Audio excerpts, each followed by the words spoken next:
देश में बहुत सारे मुद्दे हैं, लेकिन अब जो ज्वलंत मुद्दों में है वो है बिहार का चुनाव। 2 महीने में लगभग चुनावों की तारीख आ जाएगी और हम देख ही रहे हैं कि राजनीति किस तरह से उफान पर है। बहुत सारे बयान आते हैं, चाहे वो एसआईआर की बात हो, मोदी जी की माँ को गाली देने की बात हो, और ये बहुत सारे बयान बिहार की राजनीति को लेकर चल रहे हैं। लेकिन बिहार की ज़मीनी हकीकत क्या है? सच में जो वादे, जो दावे, उनमें किसकी पार्टी के नेताओं में कितना दम है, किस पार्टी में कितना दम है, ये सब जानने के लिए, बिहार की ज़मीनी हकीकत जानने के लिए हमारे साथ इस वक़्त पॉडकास्ट में मौजूद हैं भवेश नंदन झा। भवेश नंदन झा जी फ़िल्म मेकर हैं, सामाजिक चिंतक हैं और बिहार की राजनीति को बड़े करीब से समझते हैं। एक राजनीतिक विश्लेषक भी हैं। सर, स्वागत है आपका। झा जी, पहला सवाल यही है, ये हम देख ही रहे हैं कि एनडीए फिर कह रहा है कि हम सत्ता में फिर काबिज़ होंगे। वहीं इस बार तेजस्वी या महागठबंधन की बात करें तो वो कहना है कि इस बार उखाड़ फेंकेंगे। आप क्या देखते हैं? क्या स्थिति देखते हैं? देखिए, चुनाव बहुत नज़दीक है, लगभग 2 महीने बचे हैं। जी। लेकिन अभी तक आप एकदम से नहीं कह सकते कि कौन-सा गठबंधन लीड कर रहा है। अभी बेसिकली दोनों लगभग बराबर की स्थिति में हैं और एक नया फैक्टर उभर के आया है प्रशांत किशोर का। वो भी एक कुछ सारे मुद्दे उठा रहे हैं, जो ज्वलंत मुद्दे हैं, जो असली मुद्दे बिहार के वही हैं, होने चाहिए थे। जो मुख्य गठबंधन के मुद्दे वो नहीं है, जो असली मुद्दे वही उठा पा रहे हैं, वो है। और पुष्पम प्रिया, वो भी एक, ये लोग दोनों मुद्दे की बात करें तो यही दोनों कर रहे हैं। बाकी इन दोनों के पास सिर्फ समीकरण है, लेकिन वो वोट में कन्वर्ट होता नहीं दिख रहा है। जो प्रशांत किशोर की पार्टी का है, वो एक तो उनका अभी नया गठबंधन, नई पार्टी है, उसका प्रभाव अभी देखने को उस तरह से नहीं मिल पा रहा है।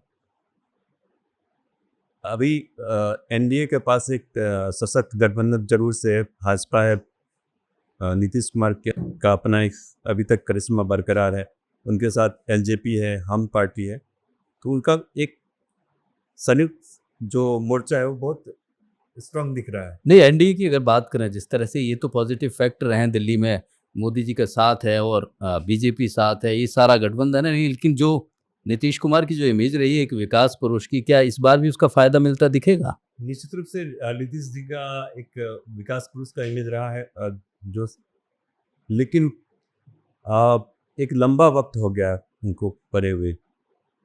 जब पहली बार वो जब 2005 में बने थे, उस वक्त जो उन्होंने विकास की लकीर खींची थी या अपराध पर लगाम पाया था, जो कथित जंगल राज सब, उससे मुक्ति दिलाई थी उन्होंने, तो निश्चित रूप से उनका जो ग्राफ था बहुत बड़ा था। लेकिन बाद में उन्होंने अपने ही खुद से कहिएगा तो खुद से अपना कद छोटा किया। ये मतलब राजनीति में बहुत कम देखने को मिलता है कि खुद से ही अपना कद छोटा कर रहना, अपनी बात पे कायम न रहना, लगातार गठबंधन को बदलना। इससे उनकी जो छवि थी उसमें बहुत नकारात्मक प्रभाव पड़ा। तो इसका असर चुनावों में दिखेगा? जरूर से दिखा भी है। पिछली बार वो बहुत कम सीट ला पाए थे, लगभग 40 सीटें थी उनके पास। ये उसी का प्रभाव था, नहीं तो इस बार और कम? नहीं, राजनीति में ऐसा नहीं होता कि पिछली बार कम है तो इस बार और कम हो जाएगा, और या इस बार अब कम है तो ज़्यादा। आप पिछली बार से तय नहीं होता कभी भी। नहीं, जो जिस तरह से अगर बात करें, तेजस्वी यादव की बात करें, लालू प्रसाद यादव की बात करें, वो कहते हैं कि जो गरीब, जो तबका था, जो वंचित था, उनकी आवाज़ उठाई, सामाजिक न्याय उन्होंने ही बिहार प्रदेश को दिलाया। इसको किस तरह से देखते हैं? और वो इस बार भी फिर वही बात लेकर चल रहे हैं कि यहाँ दबे कुचलों की जो आवाज़ है वो दबाई गई, या उनको जिस हक मिलना चाहिए था वो मिला नहीं। लालू प्रसाद यादव जी सामाजिक न्याय के पुरोधा कहे जाते हैं बुद्धिजीवियों के द्वारा, अब खुद भी ऐसा दावा करते हैं। लेकिन लालू जी से पहले भी यहाँ पर सामाजिक न्याय बिहार की सबसे पहले, अगर आप देखिएगा तो बिहार में ही हुआ था, पूरे देश भर में। लालू जी मुख्यमंत्री बने थे, उससे पहले नेता विपक्ष थे, उससे पहले सामाजिक न्याय रहा होगा तभी वो नेता विपक्ष बन पाए थे। उनसे पहले आप उनकी जाति के लिए तो 2 यादव मुख्यमंत्री बिहार में थे। दलितों की बात करें तो 2 दलित मुख्यमंत्री रहे, अन्य पिछड़ी जातियों के मुख्यमंत्री रहे। कर्पूरी ठाकुर जी मुख्यमंत्री थे वहाँ पर आप देखिएगा तो एक माइनॉरिटी मुख्यमंत्री थे अब्दुल गफूर जी, और सभी लगभग सभी जातियों के मुख्यमंत्री आपको बिहार में मिलेगा। आपको ऐसा प्रदेश आपको अजूबा प्रदेश है इस मामले में कि सभी को प्रतिनिधित्व मिला है। और लालू जी ने वो सामाजिक न्याय नहीं किया था जो उनके बारे में कहा जाता है, क्योंकि उनके पास कुछ कहने लायक है नहीं। उन्होंने जो मतलब नहीं, एक पर तरह जो से नाम एक गिरा है एक उनमें तरह सबसे से ज़्यादा एक तो तरह से लालू जंगल यादव, राज का था उनका। सबसे ज़्यादा तो लालू यादव ने ही राज किया ना, इसलिए वो माने गए, इसलिए उनको ये क्रेडिट मिलता है कि उन्होंने वो उनको जीते भी नहीं थे उस तरह से। लालू जी को एकमात्र एक ही बार उनको बिहार की जनता ने सिर्फ 1995 में लालू जी के नाम पर जिताया था। 1990 में जनता दल जीती थी, उसमें उस वक्त तय नहीं था कि मुख्यमंत्री कौन बनेगा, ठीक है। उसके बाद जो 1995 में चुनाव हुआ था, उसके बाद सिर्फ एक बार लालू जी के नाम पर मैंडेट मिला था। उस वक्त भी विपक्ष फ्रैक्चर था। आप उस वक्त कांग्रेस सबसे बड़ी पार्टी थी 1995 में, भाजपा एक नई उभर रही थी पार्टी, भारतीय कम्युनिस्ट पार्टी भी एक बहुत बड़ी पार्टी थी इस तरह से, और एक बीपी पाक और इस तरह से समता पार्टी, बहुत सारी पार्टियों का एक उनके खिलाफ कम से कम 6 पार्टियां लड़ रही थी। उस बीच वो निकाल ले गए, तो उसके बाद से उनको बिहार की जनता ने कभी बहुमत नहीं दिया है। 2000 में वो हारे थे, वो विपक्ष को तोड़ फोड़ करके चुनाव जीते थे 2000 में। और आपको 95 हार 2000 में भी और 2005 में भी ऐसे हार गए थे वो। कभी उनको पूर्ण बहुमत नहीं मिला 95 के अलावा। लेकिन लालू प्रसाद यादव के बगैर बिहार की राजनीति को आप क्या मानते हैं कि सोचा भी नहीं जा मैंने सकता? लालू प्रसाद यादव जी का था वो, आपको वो चीज़ आप नीतीश जी का रह गया कि नीतीश जी को माइनस करके आप वो जी जिधर नहीं, जाएंगे। बीजेपी इस बात को समझती है, इसलिए वो लगातार उनके साथ है। लेकिन मैं एक बार फिर ये प्रशांत किशोर का ज़िक्र करना चाहूँगा। अमू, बिहार का जो वोटर है उसके बारे में तो ये समझा जाता है, ये माना जाता है कि वो बहुत राजनीतिक रूप से जागरूक है। सब जानते हैं कि प्रशांत किशोर सत्ता में तो आने वाले नहीं हैं। फिर वोट क्यों खराब करेगा वोटर बिहार का अपना? ये आपने बहुत सही कहा, लेकिन उनका एक प्रभाव बन रहा है शुरू से। वो एक स्कोर्स पैदा कर पा रहे हैं, जो अन्य पार्टियों ने भी उसको अब लेना शुरू किया है। ये सब उनकी एक बड़ी जीत है कि वो एक नया डिस्कोर्स पैदा कर रहे हैं राजनीति में। वो माय समीकरण या सामाजिक न्याय जैसे कथित झूठ का जो आडंबर था, उस नैरेटिव से अलग विकास की बात वो पहली बार कर रहे हैं। वो भले ही आप बिहार बहुत ही जागरूक प्रदेश रहा है, और बिहार में आप देखेंगे कि यहाँ पर मराठी भी बिहार कहा जाता है, जातिवाद का गढ़ कहा जाता है, लेकिन बिहार ऐसा कभी कभी भी नहीं रहा उस तरह से।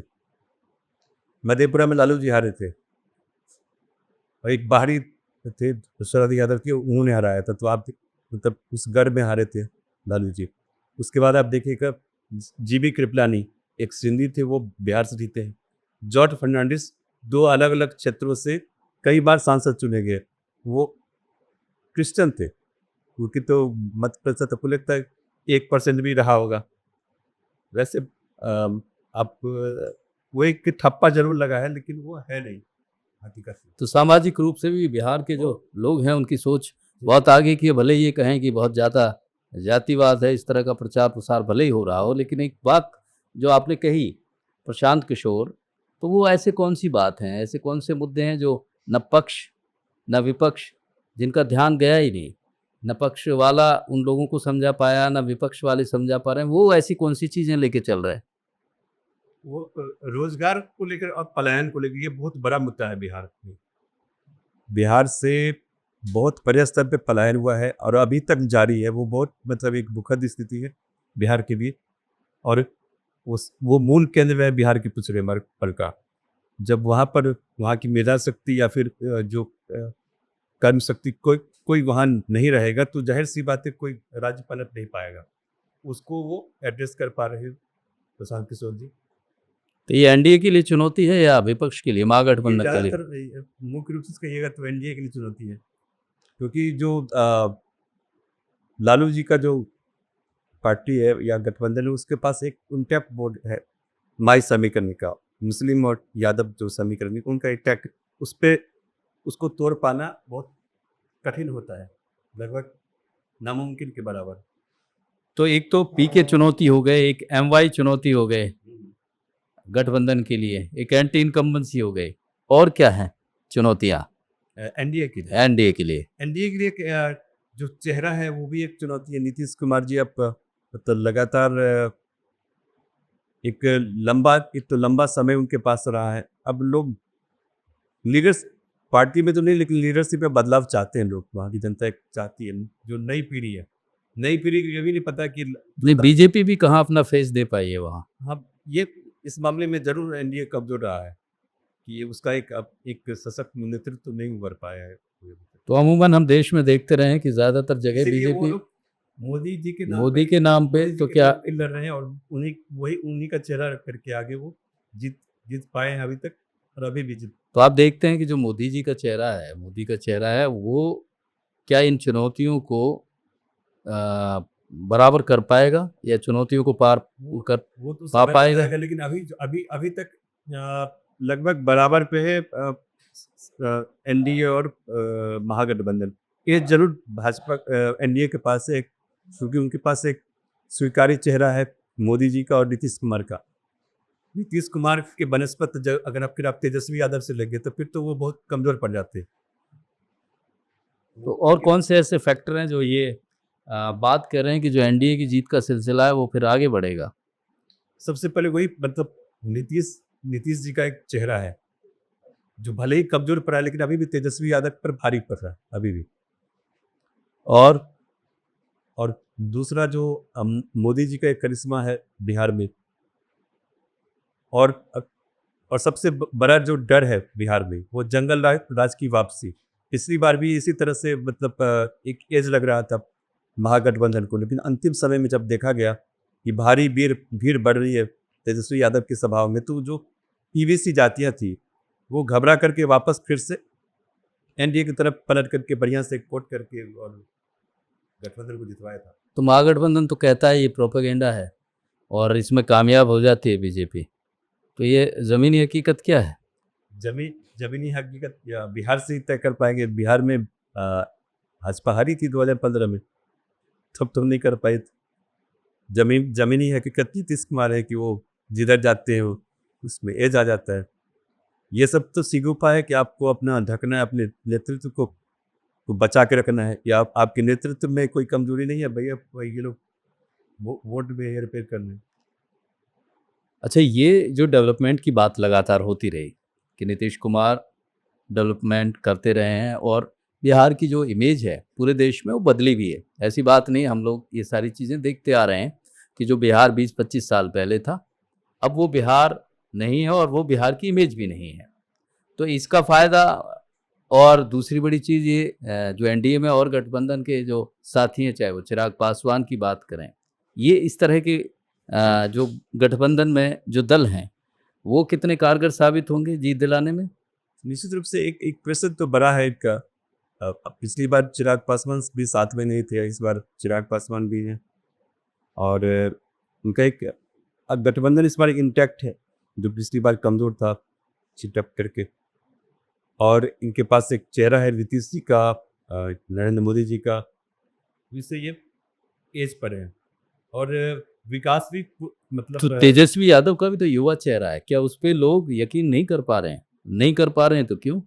तेजस्वी यादव जी का क्या है कि वो उनका चेहरा युवा है, युवाओं में थोड़ा सा प्रभाव डाल पा रहे हैं, लेकिन एक जो जंगल राज का जो जो था एक 15 साल का, उसको लोग भूले नहीं हैं। नहीं भुला पा रहे वो। हाँ, ये है कि जो नई पीढ़ी है वो उन्होंने वो न देखा है न झेला है, तो वो जरूर उनके पास। तो वो तो एक बहुत बड़ा वोट बैंक होता है, युवा वोट बैंक। लेकिन जब वोट के दिल का होता है तो फिर वो वापस तो युवाओं को भी वो आकर्षित नहीं कर पा रहे हैं। उस तरह से नहीं कर पा रहे किस तरह से?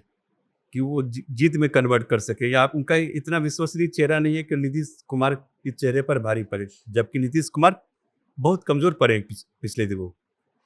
लेकिन उसके बावजूद भी वो विश्वास पैदा नहीं कर पाए। बिहार के वोटरों में नहीं कर पाए।